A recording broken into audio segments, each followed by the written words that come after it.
Brothers and sisters, Dimitri Lascaris. Thank you.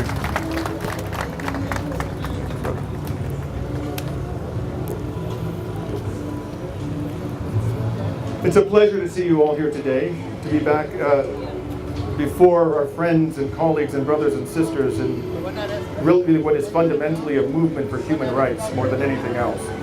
The Palestinian cause is just one element of a larger struggle for human rights in this world, and we all have a lot of work to do, and I so appreciate that all of you have come out here today to support the cause of human rights. It may not have been mentioned, but I'm not just a lawyer, I'm actually the lawyer for the organizers of the Al Quds rally, and in that capacity, I've had the opportunity today to interact with city officials and police officers, and I want to commend them on their professionalism and their respect for the constitutional rights of each and every person who is here today. Thank you to the Toronto Police and City staff for doing their job. In November 2017, Toronto City Councillor James Pasternak announced that he was seeking a, quote, legal framework to make sure that Toronto, quote, is not enabling hate rallies and racist marches by either neo-Nazis, white supremacists, or Al Quds Day supporters. By making that statement, Councillor Pasternak was throwing all of the people here today, all of you, including our brothers and sisters from the Jewish community, in the same category as neo-Nazis and white supremacists.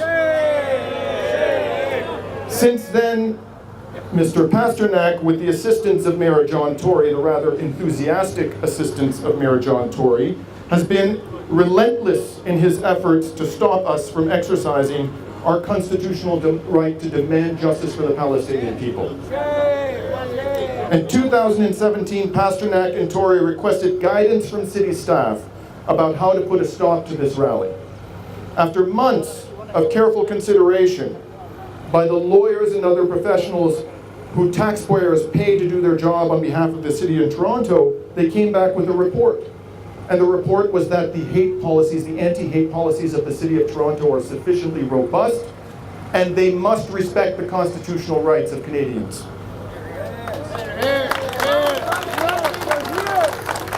But Pasternak and Tory were not satisfied with the advice that they had requested from their own city employees. Of course they weren't. They went back and demanded yet again that they start from zero, from a blank slate, and reconsider the issue of how to put a stop to these rallies. Weeks later, city staff gave them the same answer. The city's anti-hate policies are sufficiently robust, and they must comply with the constitutional rights of Canadians. What did Pasternak and Tory do? They ignored the advice that they had sought twice at taxpayer expense, and sponsored and brought forward and had adopted two resolutions which were clearly designed to put a stop to this rally. Throughout this time, the efforts of Mr. Pasternak and Mr. Tory were enthusiastically supported by the Centre for Israel and Jewish Affairs and B'nai B'rith Canada. Those organizations repeatedly published articles and statements containing grotesque falsehoods about the people who participate in these rallies. Their representatives repeatedly showed up at City Hall to make false claims about the Al Quds Day rallies. Their representatives wrote op-eds, particularly in the Islamophobic far-right Toronto Sun, one of whose reporters, Sue-Ann Levy, is here today. They even persuaded the newly elected Premier of Ontario, Thug Ford, to try to stop us. Within days of his election, it was almost the first thing that Ford did. Ford publicly declared that his government, quote, will take action to ensure that events like Al Quds Day, which calls for the killing of an entire civilian population in Israel, are no longer part of the landscape in Ontario. Of course, the Al Quds Day has never called, no rally conducted here on city property has ever called for the eradication of an entire civilian population. Never. Weeks ago, Ford tried to deliver on this shameless promise his government adopted a law that was designed to empower the Speaker of Ontario's legislature to stop quote-unquote hate rallies from occurring at Queen's Park. Who is the Speaker of Ontario's legislature? The Speaker is Conservative MPP Ted Arnott. In 2016, Arnott voted in favor of a resolution in the Ontario legislature condemning the peaceful anti-racist BDS movement. In 2010, Arnott also supported a resolution condemning the term Israeli Apartheid Week, even though the evidence, as Richard Falk, an international jurist who is from the Jewish community, has opined, of apartheid is overwhelming. Those are his words. Overwhelming evidence of apartheid. Ted Arnott, the man who's been entrusted with decisions about what does and does not constitute hate speech, condemned the use of Israeli Apartheid Week as a term. What planet does this man live on? This, in fact, is what all these characters, Doug Ford, James Pasternak, and John Tory, have in common. They are fanatical supporters of an apartheid regime. In their minds, Israel is entitled to be a human rights-free zone.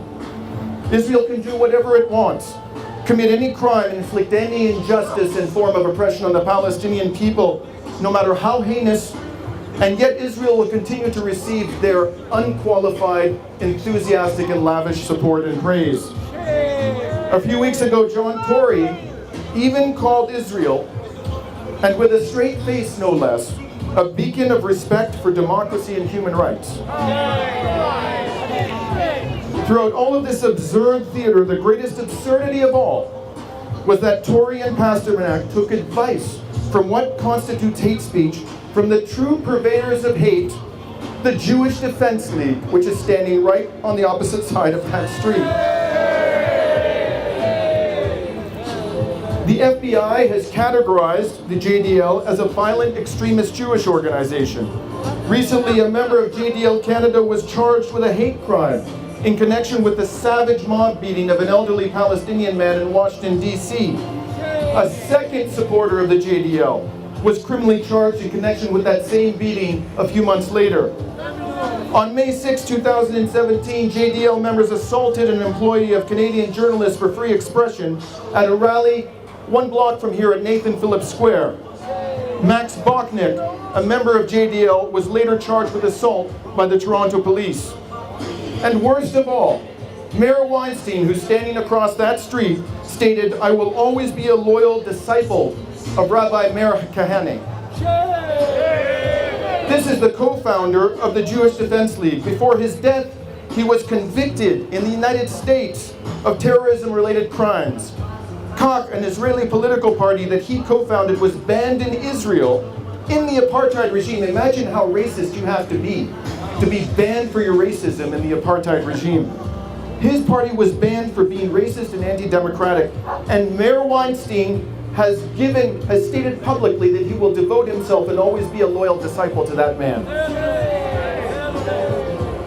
In contrast to the JDL's sordid, appalling record of hate and violence, not one participant in an Al Quds Day Toronto rally has ever been charged, let alone convicted with a criminal offense.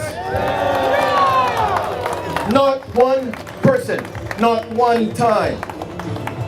In fact, after receiving a complaint from these shameless supporters of the apartheid regime, the Toronto police looked very carefully, multiple police officers and a superintendent, at statements that had been made at the 2017 rally and that were the subject of that complaint, and concluded that no hate crime had been committed.